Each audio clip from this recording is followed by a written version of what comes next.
皆さん、こんにちは。漫画家の下本慎です。アシスタントの斉藤です。よろしくお願いします。ということで、久々斉藤さんが今日はいます。ということで、3人でやれる企画を今日は撮っていきたいと思います。お願いします。ということで、今回は、私はいつもみんなに絵を描くときは、資料を見るのは本当大事だよって話を結構してる。めっちゃ言ってる、確かに。やっぱ、特に洋服とか靴とか資料を見ようね、みたいなこと言ってんだけど、それをみんなに証明するための企画です。今回の企画は、資料がないプロ絵師 VS 資料を見て描ける初心者なら当然噛みまくった。当然初心者が勝つか検証してみたタイトル長えな、いつも。ということで、ちょっといろいろ噛んだけど、要は私は今日はもうノー資料で絵を描きます。その代わり、S 君と斉藤は資料をいくらでももう見て OK。見ていいの？で、見て書いてください。そしたらまあ当然、私より上手くなるはずなんですね。やっぱ資料を見るから。まあ、うる覚えだからね。そうなの。そう。やっぱそれで、やっぱプロでも資料見ないと初心者に負けちゃうんだっていうのを今回はみんなに見せて、みんなに資料を見る大切さを教えたいと思います。なるほど、ね。いや教えられたらいいけどな。頑張ってください。ということで、じゃあ早速やっていきますよ。はい、じゃあまず今から早速やっていくんですけども、今回の簡単なルールは、まず今日何を書くか、書く側の人は知りません。なのでお題出すのを S 君と斉藤さんで交互でやってもらいます。はい、要は対戦相手は私と斉藤だったり、私と S 君だったりするっていう感じです。はい。それで全3問やっていきたいと思います。はい。じゃあ早速1問目はもう S 君がお題考えてきてくれてるので。いや、書けるかな？そうだね。やっていきましょう。はい。ちなみに、よかったら S 君と斉藤書くの早いから、なんだったらちょっとみんなに見せるために、資料なしバージョンも先に書いてから、資料を見て書いてくれるとより面白いかなとは。どれぐらい成長したかっていう。そう。じゃあいきます。クレヨンしんちゃんの、しんちゃんみさえひろし。3人しんちゃん、みさえひろし。そう。なるほど。いや、しんちゃんは俺、しもせで書けると思って。だけど、みさえひろしって多分書いたことないんじゃないかなって、うる覚えなのかなと思って。ファミリーで野原家でしょ？そう、野原家。斉藤は、とりあえずさ、資料を見ながら書く過程は、こうしておきますので、私に見せないようにお願いしますね。いや、これは資料を見た斉藤に勝てるか微妙なライン出してきたな、S 君。いや、正直な。いい問題出したでしょ？しんちゃんの髪型覚えてないよ。でもね、斉藤は資料を見たら意外と書けるんだよな。だからな。うまいじゃん、もう意外と書ける。ちゃんと資料があるんだったら、しんちゃんだったらまだ書きやすそうだよね。いや、でも勝ちたいぞ。でも勝っちゃいけないんだけど勝ちたいぞ。あ、そうか。私がここで勝ったら資料の意味はっていうことになっちゃうから。資料見なくても書けるってなっちゃうからね。いや、しんちゃんはワンチャンまでいけん。ひろしみさえがやばい。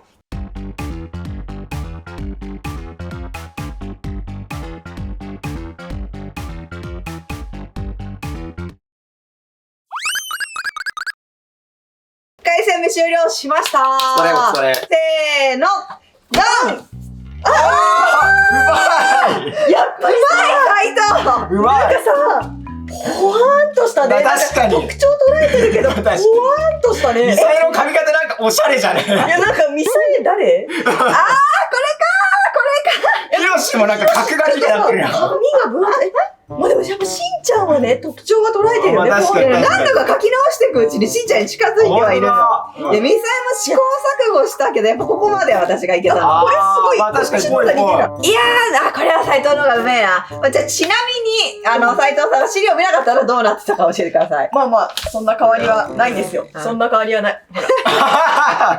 これは資料の重要性を伝えてくれる。ほんと書きながらバザールでバザールと、なんかもう、なんだろう、この口、ペロちゃんだっけペコちゃんだっけもうなんかもう難しくて、で、これだけ見たら、しんちゃんってわかんない。いや、難しかった。いや、ということで、1回戦目はこんな風になりました。これ初心者結構強い。やっぱ資料の重要性を伝えてる。資料大事だね。じゃあ、2回戦目は、プレイヤーを交代していきたいと思います。俺もこれレベルでいけるんであろうか。いやー、難しいね。じゃあ2回戦目、プレイヤー S 君に交代して、またやっていきたいと思います。頑張ります。じゃあ斉藤さんお題お願いします。はい。お題は、我らが青春時代の作品、スラムダンクから、桜木花道と、先生、安西先生をお願いします。安西先生来た。これ難しい。写実的なキャャラと確かに。安西先生というキャラで、うわ、見てるんだよ。もちろん見てるんだよ。だけど、映画にもなりましたからね。やめてくれよ。俺が一番苦手な人間じゃねえかよ。往年のやっぱこうちょっとクレヨンしんちゃんとは違う世界の先生の記憶力と S 君のね、でもね、S 君でも安西先生なら書けるかも。確かに。安西先生だけ似てれば俺も勝機あり。ちょっとさ確かに、桜木花道とルカワとかみっちゃんとかだと、ちょっと写実的ばっかできついなと。いや、安西先生がそう言われて実は一番難しいだろう。そうわー、みっちゃんも難しかったなんかぼやぼやしてる。なんかフォルムは出てくるのに。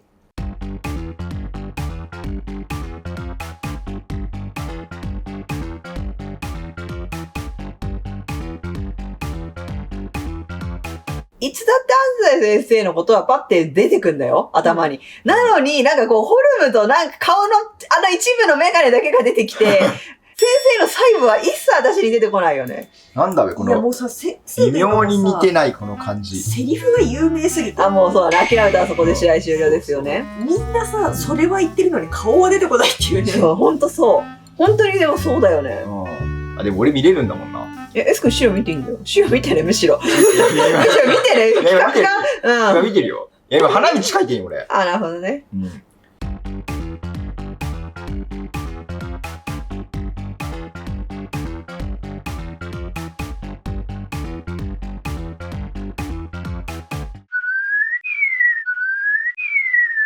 はい、2回戦目終了しましたマジ超難かったわ。スラダンの花道と安西先生。じゃあ、どうなったか見てみましょう。はい。せーの、ダンほらちょっと待って。安西先生。安西先生のネクタイやばいよな。ーでも、ワン先生似てるっしょ、俺。こんなんだったこんなんだよ、マジで、本当にね。でも、安西先生、この猫股みたいな感じだったけど。鼻ね。鼻こんなんか。いや、鼻だよ。口だと思っちゃった。鼻こんなんだよ。あと、メガネ丸じゃないんだよ。ちょっと四角い。いや、でもさ、シンうまい。いじゃん。意外に覚えていや、るじゃん。むずい。でも、この顔だよね。違う、私これ描きたかったよ、これ。描きたかったよ。あこれ、この顔描きたかったよね。ちらね。ちょっと待って。ー。ワン先生、シモン先生が似てるかもしれない。俺よりも。いや、私さ、思ったよりシモとかけてたいや、よ。うまい。ちなみに資料見なかったどれ俺資料見なかったらこうなる。いや、もう、違う、安西先生いないんだって、これ。これはほんとメガネメガネくんなんだよ、これ、メガネくん。あとスイカね、スイカ。てそうやっぱ、バスケットボールってこんななってんだ、みたいなか、思った。玉入れじゃね、これ。そう、バスケットボールってここに四角があってさ、こんな棒立ってないよね。確かにこれは小学校の玉入れだ。これはひどいわ。玉入れいや、まあこれからこれと思えば確かに。そう全然違う。そうだね。思ってよ。まあでもやっぱこれはやっぱ花道だな、この顔が。やっぱそうだよね。これだと思ったもん。すごいわ。でも、正直先生も思ったよりすごい。いやいや、そうだな。ちょっと、安西先生だけ私の方がワンチャンなんか似てねって似いうてる、ちょっと似てる。気がしました。はい、ということで最後3回戦目の勝負はもう一回じゃあ斉藤さんとデスク入れ替えてやりたいと思います。はい。じゃあ、第3回戦行きたいと思います。最後の戦いです。はい。第3回目は、はい今まで、まあ2キャラ3キャラとか書いたから、もう1キャラでいいかなと思うよ。うん。最後の問題は、ハンターハンターで、うんクラピカ。うわー斉藤の方が得意だな、これ。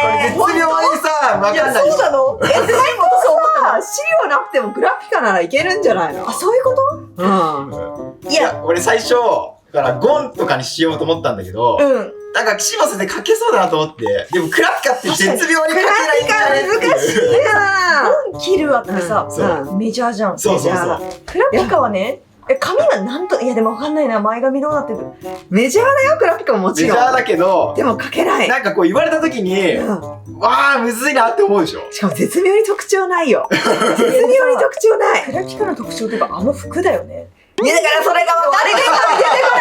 私も資料を見たい。あれが出てこないんだよ、あの服がさ。斉藤さんは資料見れるからね。そうそうそう。最近のでもね、クラピカはスーツ着てんだよ。一番最近でも、いや、やっぱり私が思うクラピカは、なんか謎のちょっと青っぽい服だよね。なんかもう、ナウシカ、なんていうの、そう、ナウシカみたいな、そう、風の谷のナウシカに出てきそうな服な。あの余談の時のやつね。うん、そう。そうそうそう。余談編のまあ、ね。クラピカといえばあれだよね。うんうん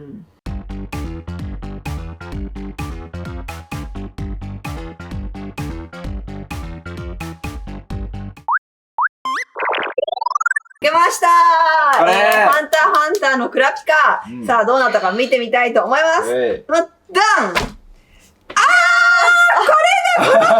王子、これちょっとファンタジー界の別のなんか微妙に似てないね。うわなんか、ちょっとスタイリッシュだね、このクラピカね。なんか、すごい、絶妙に似てないな、ほんと。なんか目だと思うわ、俺。目が多分ね、違う。垂れすぎちゃったすごい釣り目。案外釣り目そあとさ、まつげなかったっけでもクラピカってピッて。なかったのかななんかコートだけだとピタッ。そうか。ちなみに資料なしバージョンだと。これはですね、こちらです。いや、でもそう。待って、おかしいおかしい。クラピカこういう釣れてないよ。ちゃんとなんとかチェーンが出てるから。